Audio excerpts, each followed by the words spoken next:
Hello everybody, welcome to my YouTube channel. This is my first video and in this first video we are going to discuss about carbocation rearrangement. So carbocation के बारे में सुन के आपको क्या मन में आता है कि कार्बोकैटायन है क्या? Carbocation is a reaction intermediate. Carbocation is sp2 hybridised.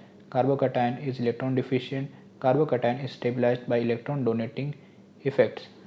तो कार्बोकैटायन रिएक्शन के दौरान बनता है, ठीक है ना, इंटरमीडिएट है. तो रिएक्शन जब होता है तो उस बीच में ये बनता है.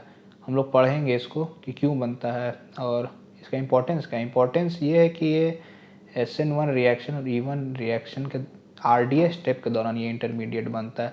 RDS is the rate determining step. Important step है. रिएक्शन का ओवरऑल रेट इसी स्टेप पे डिपेंड करता है. तो कार्बोकैटायन बहुत इंपॉर्टेंट है SN1 E1 के लिए. वही है ही कार्बोकैटायन रीअरेंजमेंट ही है SN1 और E1 का मेन फंडा.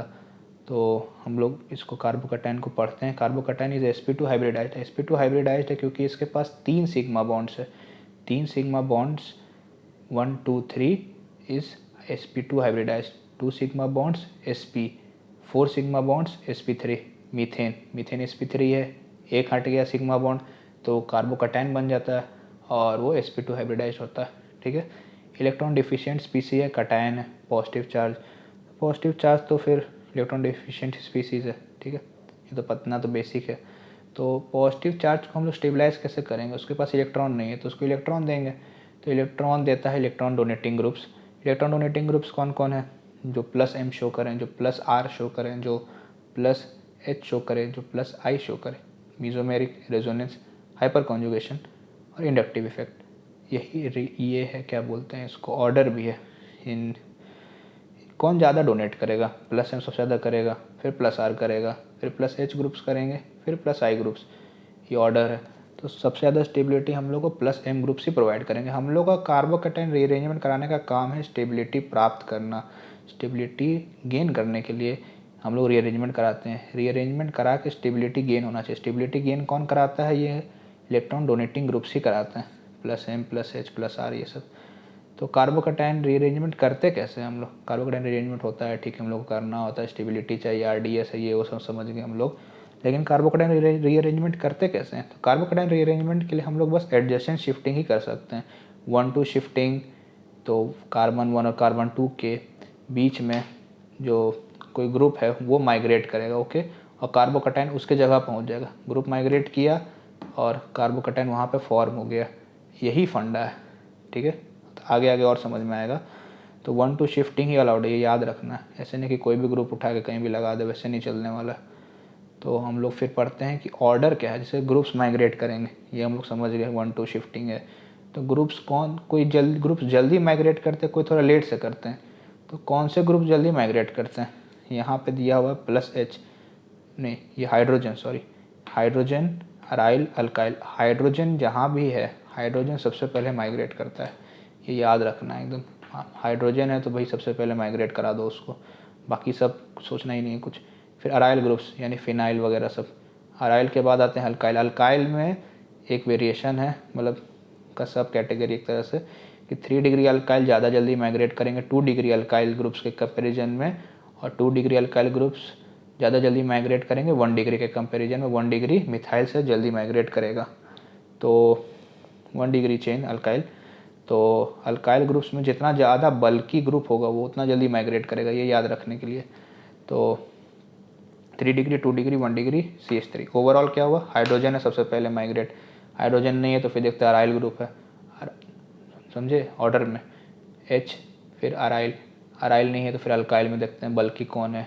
ज़्यादातर अल्काइल ही के केसेस होते हैं, तो ज़्यादा या हाइड्रोजन के. तो ये याद रखना इंपॉर्टेंट है कि बल्कि ज़्यादा है तो फिर वो जल्दी माइग्रेट करेगा. फिर ये माइग्रेशन होता कैसे है? शिफ्टिंग का तो एक मैकेनिज़्म होना चाहिए.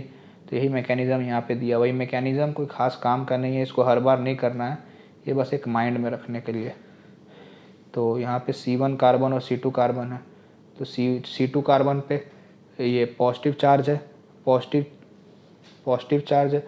और ये जो R1 ग्रुप है इसको आप अज्यूम कर सकते हैं कि इसका माइग्रेटरी एप्टीट्यूड सबसे ज़्यादा है.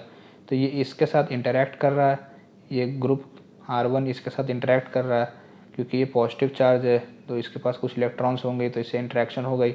तो ये जो है ये ट्रांजिशन स्टेट की तरफ बढ़ता है।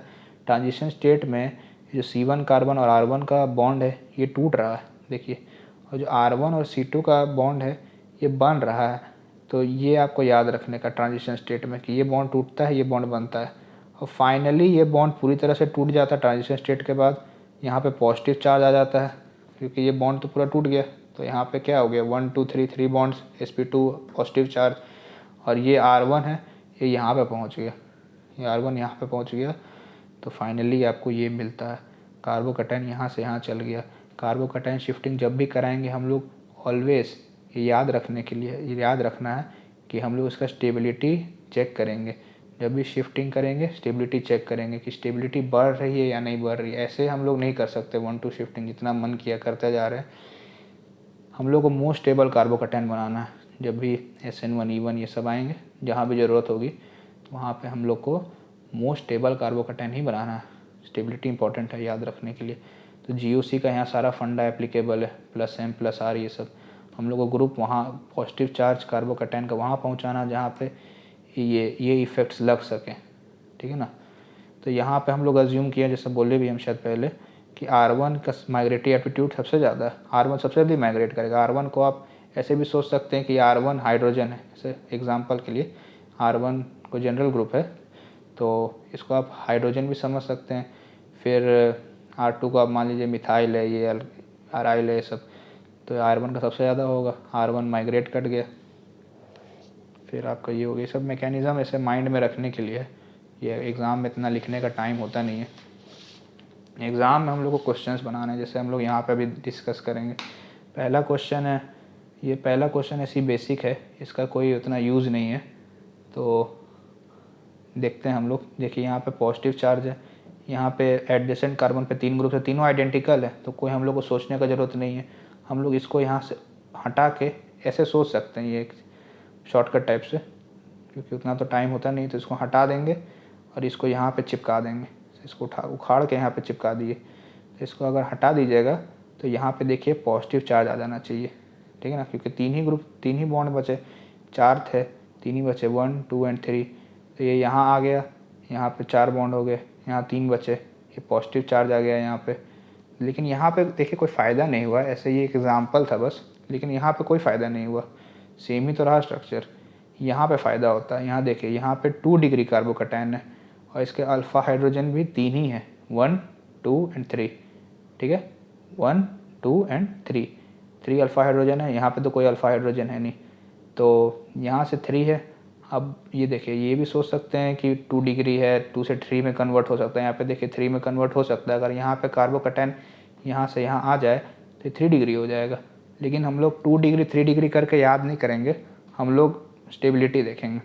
देखिए यहाँ पे इसको उखाड़ के हम लोग इसको यहाँ पे ले जाएंगे, ठीक है, इसको यहाँ से उखाड़ के यहाँ ले जाएंगे, ऐसे सोचने के लिए। ये यहाँ से यहाँ शिफ्ट कर गया, ये ग्रुप यहाँ से यहाँ शिफ्ट किया। देखिए यहाँ पे पहले 1 था, अब यहाँ 1 और 2 हो गए, ठीक है, और यहाँ पे एक ग्रुप गायब हो गया, तो यहाँ पे पॉजिटिव चार्ज आ गया। तो कार्बोकैटायन अपेरेंटली, कार्बोकैटायन नहीं शिफ्ट करता, ग्रुप शिफ्ट करते, कार्बोकैटायन बन जाता है, लेकिन ठीक है, वैसे कोई दिक्कत नहीं है। तो ये देखिए इसका स्टेबिलिटी अब कैसे होगा, देखिए यहाँ पे 3 अल्फ़ा हाइड्रोजन है, यहाँ पे 3 और यहाँ पे 1, 7 अल्फ़ा हाइड्रोजन ओवरऑल। यहाँ पे 3 ही थे, तो 3 से 7 अपग्रेडेशन है, हाइपर कॉन्जुगेशन स्टेबिलिटी, तो बेटर हो गया हम लोग के लिए। अब यहाँ थर्ड नंबर में हम लोग रेजोनेंस देखते हैं, ठीक है। यहाँ पे हम लोग देख रहे हैं कि यहाँ पे पाई बॉन्ड है, अगर ये कार्बोकैटायन यहाँ पहुँच जाए तो यहाँ पे इसको +R इफेक्ट मिल जाएगा, जैसे यहाँ मिल रहा है देखिए यहाँ पे।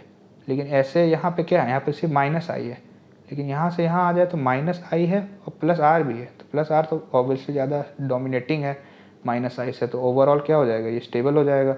तो यहाँ पे हाइड्रोजन एटम से तो ज़्यादा सोचने की ज़रूरत नहीं है, हम लोग हाइड्रोजन को यहाँ से यहाँ शिफ्ट कर देंगे और यहाँ पे आ जाएगा आपका कार्बोकैटायन, ओके। और इसके +R ये रेजोनेंस में है, देखिए ये एक ग्रुप इसके साथ रेजोनेंस में कार्बोकैटायन। अब आते हैं चौथा नंबर, थोड़ा लंबा चौड़ा है लेकिन वैसा कुछ है नहीं। यहाँ पे कार्बोकैटायन, मान लीजिए कोई रिएक्शन के दौरान यहाँ पे कार्बोकैटायन सबसे पहले बना, तो हम लोग इसको शिफ्ट कहाँ करा सकते हैं, एडजेसेंट शिफ्टिंग ही अलाउड है, तो या तो यहाँ से यहाँ कर सकते हैं या यहाँ से यहाँ कर सकते हैं। अगर यहाँ से यहाँ करें देखिए यहाँ पे NO2 ग्रुप है, NO2 ग्रुप यहाँ पे -M और -I लगा रहा है इफेक्ट, NO2 का यहाँ पे -M -I लगा रहा है, सब GOC में पढ़े होंगे आप लोग। फिर यहाँ पे देखिए, यहाँ पे OH है, OH यहाँ पे +M और -I लगा रहा है, तो +M -I ऑब्वियसली बेटर है -M -I से। तो हम लोग यहाँ पे ही माइग्रेट करेंगे, 1 2 शिफ्टिंग है, यहाँ से हाइड्रोजन ग्रुप माइग्रेट किया होगा, हाइड्रोजन ही है, हाइड्रोजन ग्रुप यहाँ माइग्रेट किया, यहाँ पे पॉजिटिव चार्ज आ गया, तो ये याद रखिएगा। अब ये 5वां नंबर है, 5वां नंबर में हम लोग अल्काइल ग्रुप्स का जो आपको बता रहे थे कि 3 डिग्री 2 डिग्री जितना ज़्यादा बल्कि होगा अल्काइल ग्रुप उतना जल्दी माइग्रेट करेगा, यही फंडा यहाँ पे। ये CH2 पे पॉजिटिव चार्ज है, इसके एडजेसेंट में देखिए 3 ग्रुप्स है, एक CH3 एक ethyl group, methyl methyl ethyl, ethyl group ज़्यादा बल्कि है, वही जल्दी माइग्रेट करेगा। यहाँ पे लिखे थे कि जो ज़्यादा बल्कि होता है वो जल्दी माइग्रेट करता है, बस वही यहाँ पे अप्लाई हो रहा है। यहाँ जो बल्कि ग्रुप था ये यहाँ से यहाँ माइग्रेट कर गया और कार्बोकैटायन यहाँ पे फॉर्म हो गया।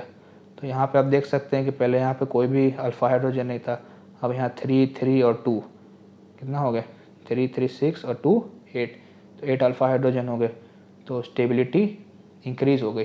तो यही फंडा है, हम लोग को स्टेबिलिटी इंक्रीज़ कराना है एडजेसेंट शिफ्टिंग के द्वारा जितना तक पॉसिबल हो सके।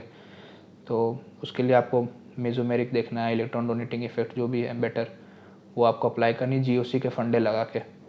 तो आज के लिए हम लोग यहीं रोकते हैं। तो कार्बोकैटायन रीअरेंजमेंट के लिए आज बेसिक हो गया हम लोग का, नेक्स्ट वीडियो में हम आपको आगे का पढ़ाऊँगा मैं आपको। सब्सक्राइब कर दीजिएगा, लाइक कर दीजिएगा वीडियो को। Thank you.